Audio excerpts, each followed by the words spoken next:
It's a good morning to you. My name is ZENZELE and NDEBELE. This is Sake Online. Today we're in NKOMO after taking a tour of the city with a number of civic society organizations to try and assess the damage that was done during the looting or the stay away. And I would like to say that I'm so much disappointed because a lot was destroyed, a lot of shops were destroyed, a lot of jobs have been lost. We thought we were going to be fortunate since people took long to come here. It happened around 2 o'clock. And by that time, particularly myself, I had removed most of the stuff from the shelves into the store. Then when they came, they found the shelves empty. But still, they break in because when I was removing the stuff from the shelves, there were some people who saw me removing these things. So it seems they tipped them. So they break in and however failed to get where the stuff, most of the stuff was. But because I had been alerted that I should move from the shop for security reasons in case those people can attack me. Then I saw the community tried to rescue this property which was taking it to their houses. But of course you know of those, not all of them will be genuine. This is where we will try to count our losses. So basically people took this stuff and they've returned it to you? Some of it has been returned, like you can see. Some is still with them. We have 2 or 3 houses where we know the stuff is being kept in trust. And they told you to come and recover? Yes.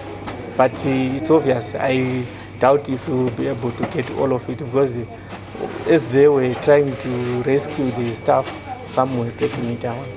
So would you say, what kind of people basically were involved in the looting? Was it locals or people from somewhere? It seems it was an organized gang going from shop to shop.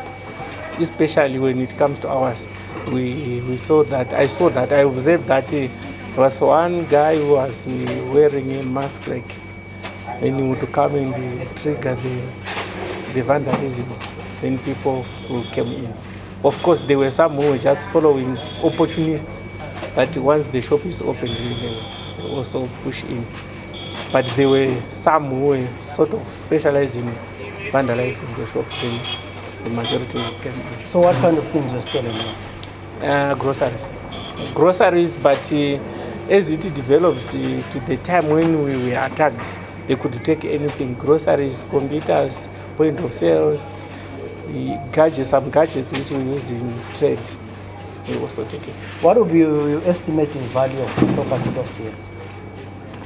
Some around 6,000 or 7,000. Was there no money which was inside your shop? No, personally I would not keep money in the shop because from the time it started, for security reasons, I've been removing my cash, and I was also pushing as much as possible to use this plastic money. So some of the shop owners that we have talked to, their point of sale machines were stolen? Yeah, especially my colleague there, he was affected most because he was found with property not yet removed from the shelves, and they took everything, point of sales. It's only that his television survived because it was a little bit at the high, mounted on the wall. If ever government was to assist, what kind of help would you want? Practically it's very difficult, but I think if they could maybe program some soft loans, because most of the shops, especially in the west suburbs, are closed down. And in some instances you see that it will be difficult for some of us to come back. So for you, how long do you think it will take you to open your shop? It's tricky at the moment. You may want, but suppliers also are very skeptic. They are not very sure whether it is fully end or it may resurface again. So everyone, it's a tricky situation. Everyone is trying to make sure it's safe. Since 1982. Selakela kubona okunje. Hayi kangizake ngikubone okunje. Angikhola futhi uthi mhlawumbe emva kwalokho singaphinda sibone ukuthi sibone ezinye izinto evele singazange sizijayele asizejwayelanga, in the sense that expose i-weakness yama-security organs ethu elizweni. kuze kusitshengisa ukuthi somehow it's even deliberate in the sense that I would repeat this kukhanya ukuthi deliberate because even isitolo nxa singatshiswa sesichiswe kakusali impholisa khona uyafika adlule whether isotsha liyafika lidlule usale kuthi umuntu kuze kuthi sokutshiswe sinye khona bezabuya. Where are they even today? Where are they? Bangabla. Yes, it's true they are not properly equipped for service. All our organs are not equipped. They don't have transport relevant to the situation as like. Ungathatha wena ilokhu zenu uthathe imota enjenga iMazda. Anti-riot Mazda. Anti-riot. Even ngoba changa savuta amapolice ephakathi kwemoto yabachaba baleke bahamba. This is very true. Kodwa sifuna ukukhuluma ngakho balazo yini izimota why zingathengwanga when Africa has bought all those vehicles. The legal that is available should be used. Ayisikhulumi ngama tankers wonke la athwele aba water cannons and like. I see a solution. Yes, we understand the economic situation. But ake sikhangeleni lokho. Ukuthi bebemele babe khona bafike babe deployed kulezo ndawo. Bakhave iground. Babe khona ngakhathi sesikhuluma. And also what are the orders given to these people? Are they even protected by their leaders? Because abakwazi bagcina bejikijelwa manje by people abangalala sicathulo babaleke. What is it all this? So lina njengomuntu ohlala eNtumbana lisena ama-shops lizwa njani? Kubi lokho. Sibonile abantu betshisa mina ngicabanga ngathi ngekule into abantu abayithephileyo. You can't ban, for example, Machingura shop. It comes in the early hours of the morning in order to serve abantu labanye ababe ngalama ballpoint and like bakwanisa ukuthenga bambe esikole. At the end of the day, that is why people ended up running to defend the legal that is available. Because Machingura comes in the morning to save them. I was here when people were protecting this. So actually people protected the shop? This one? Yes. Yes, bafike lesivele sesichayiwe lesi. Bankona befika la. I was here. So abantu laba abachayela abantu abahlala lapha yini? Babuye bevelela lephetsheya abanye bakhona. Waza buya nje abaningi, abalutshwana abafike bangena abaningi babuye bevelela lekubhe. Besiza la. Asibo bantu balapha kodwa. Abantu balapha babuye sebedobha lapha nalapha kodwa abanye ba. Not all of them. Because abantu abaveli bebuya babuya be-organized. Izakhamizi ziyazana phela sekuphelile abantu babekwazi ukuthi wahamba wathatha mahara lapha uphile kanjani? Baba izakhamizi ziyazana sibini. That is very true. But I want to be honest with you. Asizo zonke izakhamizi ezakwekela umuntu adle into etshontshiweyo. Investigations don't end here. It is true that ZRP is one of the most trained, highly trained force. They are good, almost good in everything, but I just don't know about the orders that were given during this situation. The United Nations was on many occasions we are trained. It favored them simply on the reason that they are highly trained. So our orders given for this operation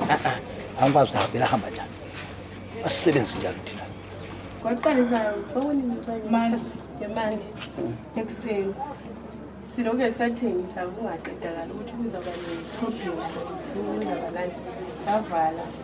From there waqalisa ekuseni kwakhona nge-Tuesday yikho lapho kwaba nezigigaba khona okwabuya amapholisa aqalisile ama-tankers then abantu baqalisa ukulutha ishopo baqalisa ukuyilutha yile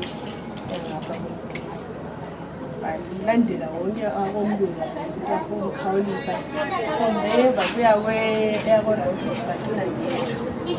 So kuthethweni lapha Tuesday zikhona utshwala bamthethe nemali bayithatha bavandalize izinto kanti sesikhipha amafriji bekhiphile ama-compressor.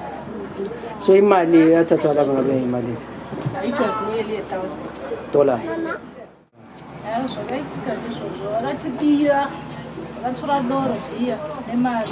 Nearly 1,000 something swiping machine.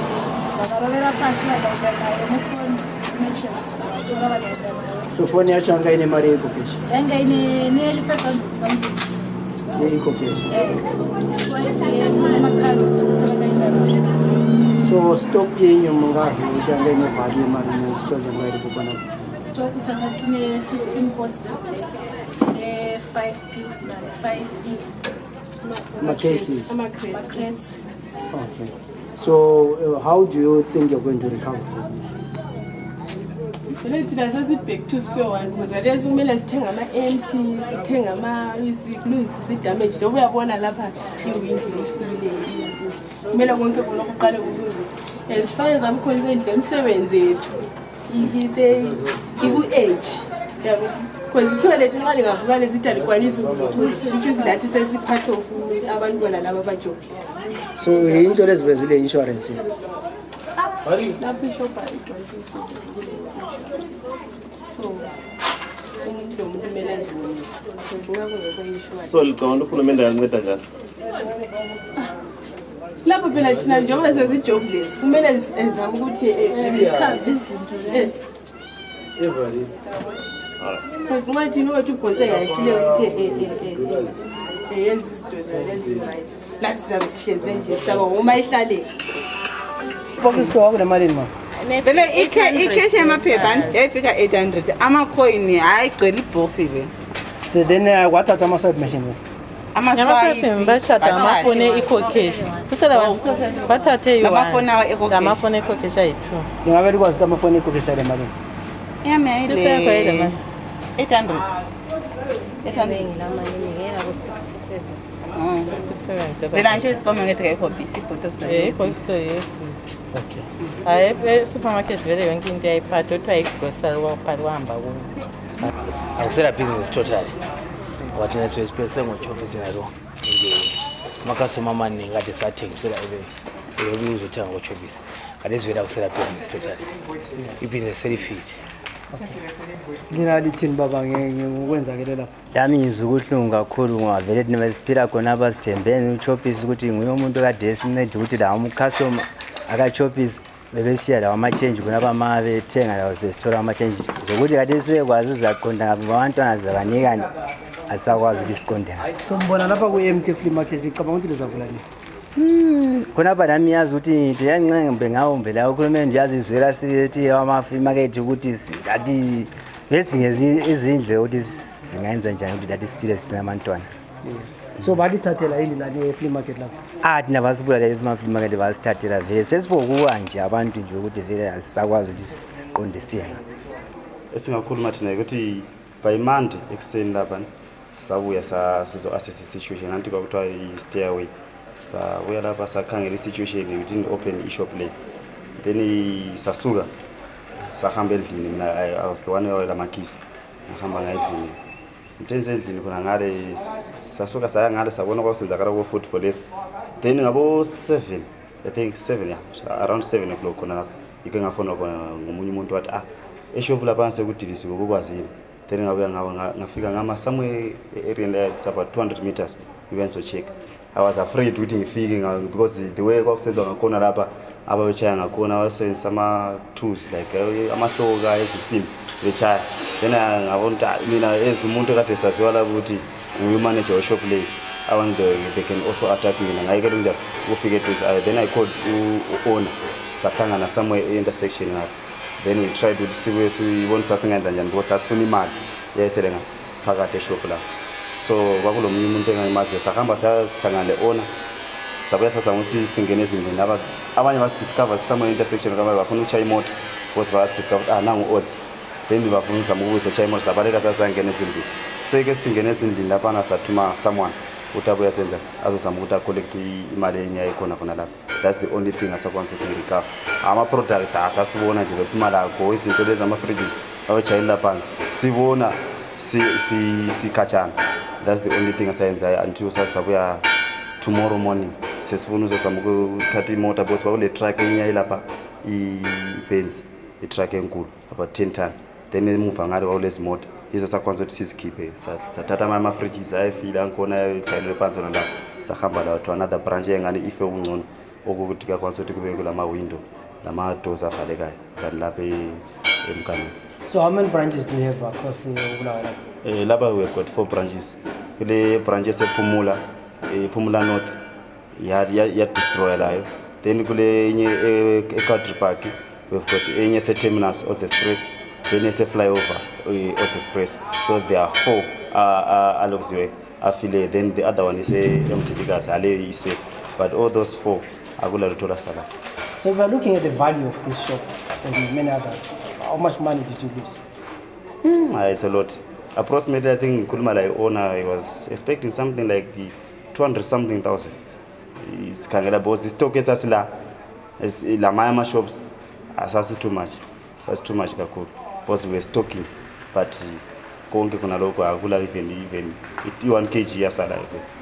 So Mayama shops, they're talking with one batata, POSB machine, tills, phone, eco. Did it happen here? Konke kuna kama tools. Some of them sasifona lapha, they're just vandalizing bebulala phezulu ngalo upstairs kwakula ma fridges amanye ayithengiswa lapha ayevela izinto ezazibuye from abroad to UK ezasike sithengisela ama toaster ama uthamanda ama boots abo mama lawa lama microwave konke into ezathathwayo then sasitoke kunye la kama cooking oil phezulu ama pennies okwangangeni ku stock okwakuvele kodiwe then kwathathwa konke lama gas stove ayithengiswa wonke kwaphuma.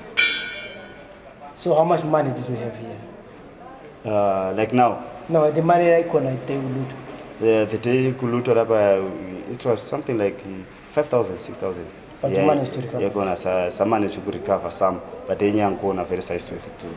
Hesitate already because it's very stress lapha in the honest chain ama float ama change la wana yabesala lapha because I think all the change is about 100 and something ayincane nje 100 something then le nya ama products ayifakwe lapha yena leza sirikafanga yonke imali yande ayikho yasayiswele lema plastic items ama plastic paper ama paper bag ayithengiswa efaka imali khona ihlala ethilini yathathwa konke yahamba. So then what can you say about this? Libona ngobani abantu time? Obviously uthi singathi ngobani usha suspect ukuthi akula umuntu oyengasuka khatshana ezoluta ngesikhathi esincane esinjalo obviously ngama resident but uthi sithi singa identify ukuthi exactly ngubani lapho singabe sicamba manga sili but what we know is ukuthi very obvious ngama residents njengoba into esenzakala every uthi ama residents babuya nje le loot esilonge sekufuluka uyabethatha izinto. But kwavulwa njani ngoba it looks like you a lot of security. Yeah. Umuntu wabuya wavula lapha like bekhuluma bona abantu ababekhona kuthi kulo muntu wabuya wafika wachaya iwindow ama screen anti kulo mawindow la ayivele ingani makhulu wavula that space lapha so wathevule khona bana abantu banja babeqasa ukungena phakathi then konke lokwasekwenzakala lokwasekungabantu nje bechaya don't know the reason ukuthi basebechayela njengokuthi babebulala ama fridge ona lawo kwakungasela reason kwasekuchaya kuphela ukuthi bepolice but umuntu wavula one lapha wachaya iwindow kuphela then you go continue siya kuma shops esiya ku prospect wasokuya ngapha. So from here what's the next step? We don't know.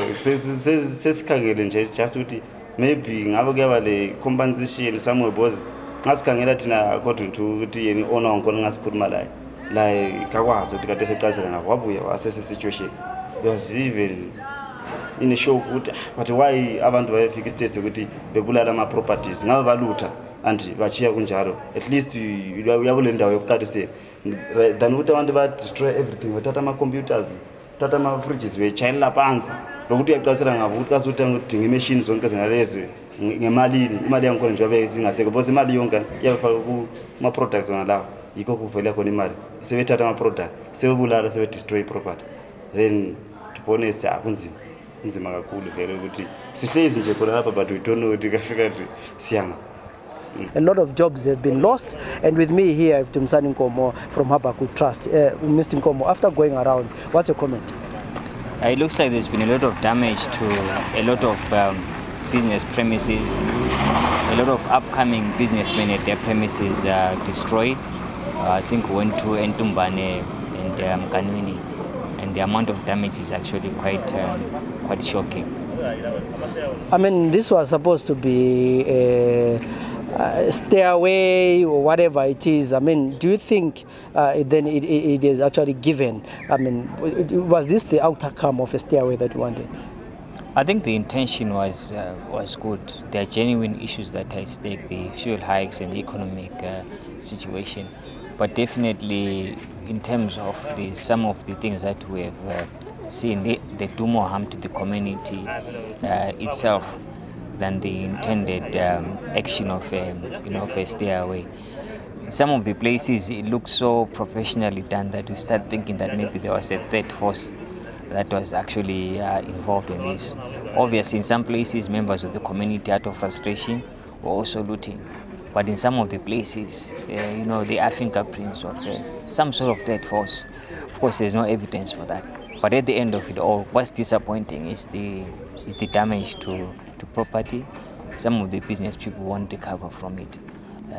But what's important again is beyond that, how can the frustrations of people be constructively addressed so that the actual root causes such as poverty, such as inequality, such as joblessness are also addressed.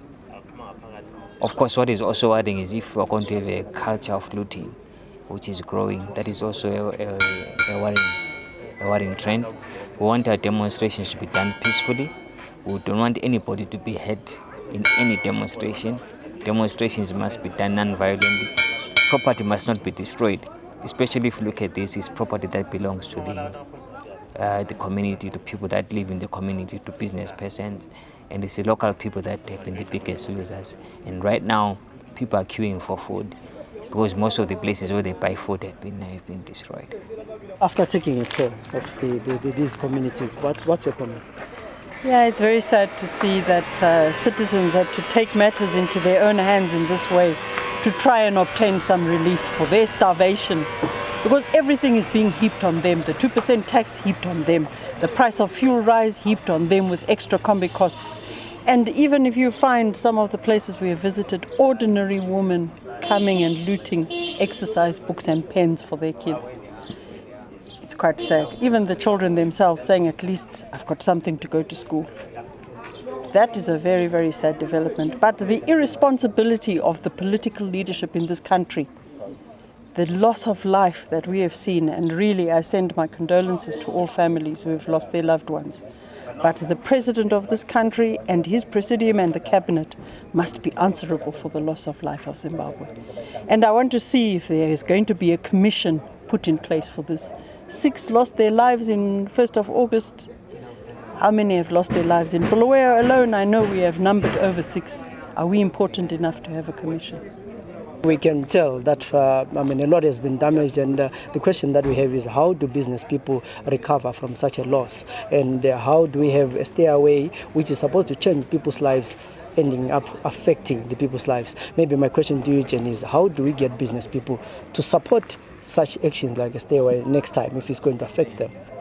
First and foremost, I think it's a bit irresponsible, and I would question the agenda of people who go onto Facebook and WhatsApp and call for stayaways.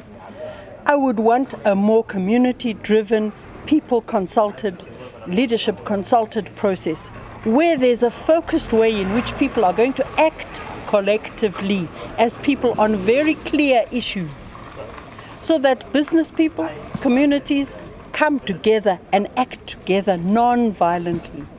Without that, and you just have fictitious faces or faces of people who are known to have done it in the past, calling for stayaways, I feel is irresponsible. And for me, that is going to be the result. Unfocused, unhinged actions. The combi drivers are still charging $3 and $4 on Sunday and today. So we still need to come together non-violently as Zimbabweans and find a way. And the business community, really, it's quite sad to see how you lose an entire business like this. Coming back from this, paying your debts, restocking, renovations, it's really sad. And the very, very community that you are serving are also going to be hungry. The hunger, we are heading for a humanitarian crisis. So we still need to come together as Zimbabweans and come up with a constructive action, non-violently, putting clear demands. As someone who's working with vendors, what is your position on the issue of stairways? I think it's a constitutional issue. It's a right for citizens to peacefully demonstrate their grievances or peacefully communicate their grievances. But what we saw happening in this particular stairway, we've never seen it happening in this particular, city. We are worried that the tale of destruction that is there, it will be very difficult for business people to recover. And unfortunately, most of our members, most of our vendors and traders, they are found in the shopping centers ambushing for people who will be coming from the shops to buy. But as we speak right now, shops are closed, they are empty, so no one is coming to buy in the shops. So our members who have stalls around the shops, they will not be able to make a living. So it's a very difficult situation that we find ourselves in. And our wish was that perhaps people could have avoided looting and destruction of property like we are seeing now. Do you think next time people would hit when there is a call for a stairway? I am not sure, but certainly there will be implications in business because of the distraction. Maybe what will happen that people will take their goods and keep them in their homes. They will not leave. I think they will empty their shops if there was another stairway. I think also, but not necessarily the people, but I think also the security sector was supposed to be at least vigilant in my view. Because we're talking to some of our members in the markets, they are saying that it took about an hour or two for the police to arrive to disperse the crowd. And in my thinking is that they were supposed to at least deploy their officers in strategic areas where they could easily react. For example, if it was Mkanwin, they would deploy someone with the NKOMO, that is about 10 minutes they would have reacted and go to the scene, to the place of the scene. So I think also somehow I feel that we're let down, our members were let down by the reaction maybe coming from the security sector. We could think that they could have done better, but also citizens, I think they're supposed to exercise restraint in terms of destroying property. So I think all stakeholders need to come together. For me, I think the way forward for the country is to sit down and diagnose the problem in this country and try to build a nation and have a shared vision for Zimbabwe. But I think dialogue is needed now by all stakeholders to address this problem, because I think that we still have a serious problem in this country. This distraction, even the owners of these shops, actually, they are not happy. So I think we need to sit down and talk.